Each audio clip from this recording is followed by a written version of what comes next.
Hi, my name is Matthew Bellisario. Thanks for coming by the BellisarioSonic YouTube channel from the heart of the Deep South on the outskirts of Birmingham, Alabama, where we talk about music, records, do record reviews, interviews, and much more. Today's one of those much more days. I'm finally going to give you my assessment of the Vincent Audio PHO-701 Phono-Stage that replaced my Shiit Mani 2 Phono-Stage. Now, I've had the Shiit Mani for quite some time. I think I purchased, let me see, where did I purchased it back in December of 2018. And really the Shiit Mani has worked great for a beginner phono stage. In fact, I think for the price, it's one of the better buys. I bought it in December 2018, and at the time with shipping and everything, it was $143. It's really served me well, and it's paired fairly decent with the Fluance RT-85 with the Ortofon Blue going into my Yamaha HS8 speakers here in this room. I'm going to show you how I have the Phono-Stage set up here in this room. For those of you that aren't familiar with the Mani 2, this is what the Mani 2 looks like. And again, this is, for the money, is a nice sounding Phono-Stage, very basic. You got your ground strip on here. You've got a couple of your selector switches and dip switches here so you can set it up. Very easy to use and fairly quiet for the price point. It sounds pretty good for the price point. So if you're buying your first turntable, you're spending a few $100, $350 to $500, $600. This is definitely an option. And just getting started, it might be where you want to go for the price point. But I wanted to go ahead and move up. So in my hunt for a better sounding Phono-Stage, there were a few requirements that I had. And I've been looking for one of these for well over a year, close to a year and a half. And it took me a while to figure out which one I wanted to get. I finally settled on the Vincent PHO-701. So let's talk about it. First of all, I wanted more isolation between the power stage and the Phono-Stage. And of course, Vincent works very nice because it's two boxes. I'm getting ready to show you how I've got mine set up here.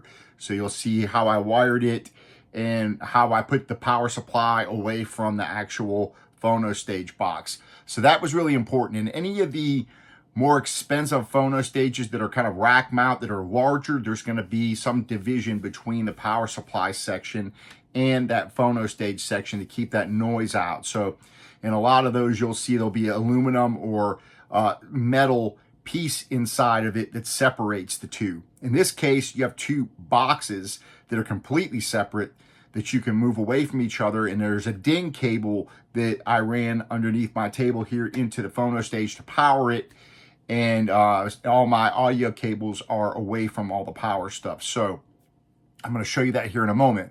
So that was number one. I wanted isolation there between the power supply and the Phono-Stage, which in the Mani, of course, you don't have that. This small box, you can't really get a lot of separation there. And it's also a much more robust power supply, as you'll soon see. I wanted the Phono-Stage that would work well with both moving magnet and moving coil cartridges, since I want to upgrade my turntable next year. I'm really hoping to move up considerably, so we'll see how the money looks. So I wanted to have that open option of being able to put a moving coil into this, in the Vincent will accommodate that.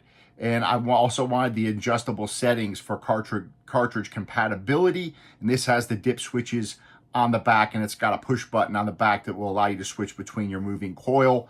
The PHO-701 was designed to handle both of these without any loss in quality. And so you have that moving coil that requires higher amplification. That's adjusted by resistors. And then you have the moving magnet adjusted by capacitors in this. And there are 4 adjustment units on the bottom of the unit, 2 for each channel. So, and I'll show you that here in just a moment. I also wanted a Phono-Stage that was made with good components. So a lot of the cheaper ones are made with Chinese capacitors and components. And let's face it, they're just not as good. This is a German designed Phono-Stage that is built with solid components, Japanese and German components versus Chinese. So for example, you've got Sounder, Nichicon, and Wima caps. So that's very important. So I think the build is definitely substantially better in moving up to this.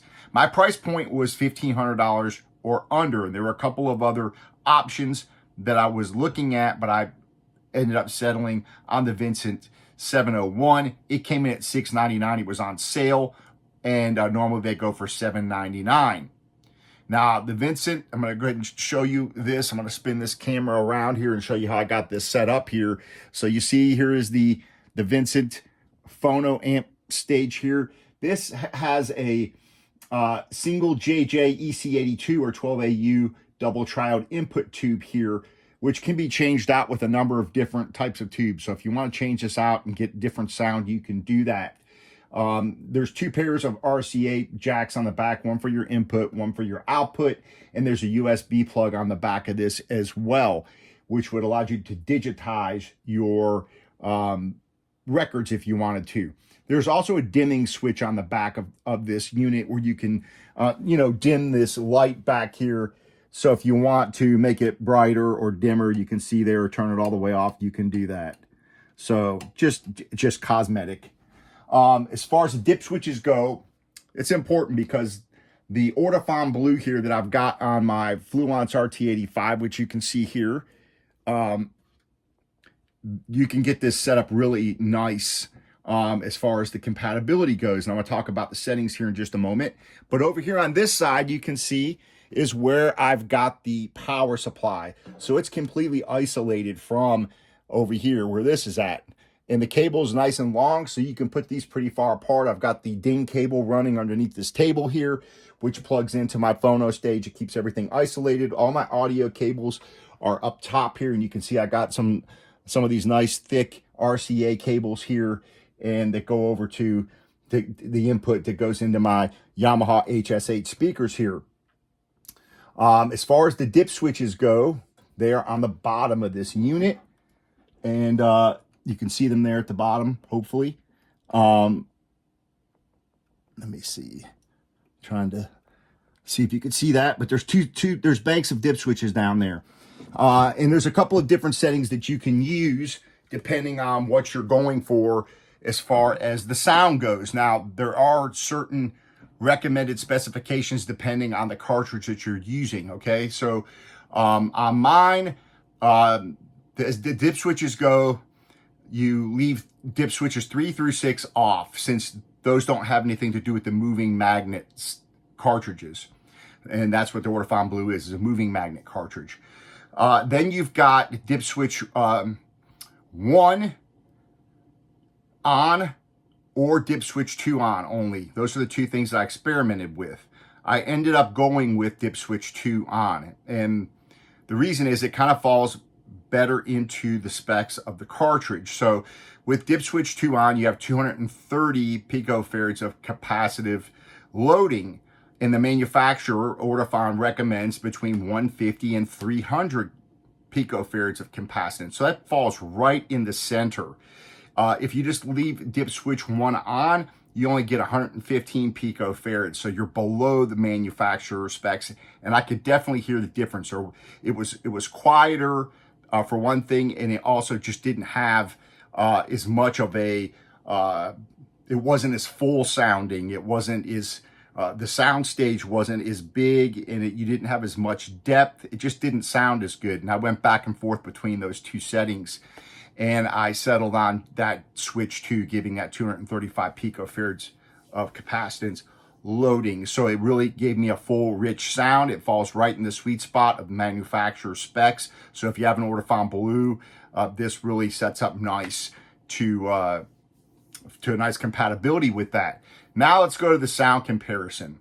And I was going to do a live sound comparison, but it's such a pain for me when I kept going back and forth. I'd have to undo the ground cable and undo the cables and the power. It just got kind of a pain. So what I did was I did an assessment over several records that I listened to and compared between that Shiit Mani 2 and this Vincent PHO-701.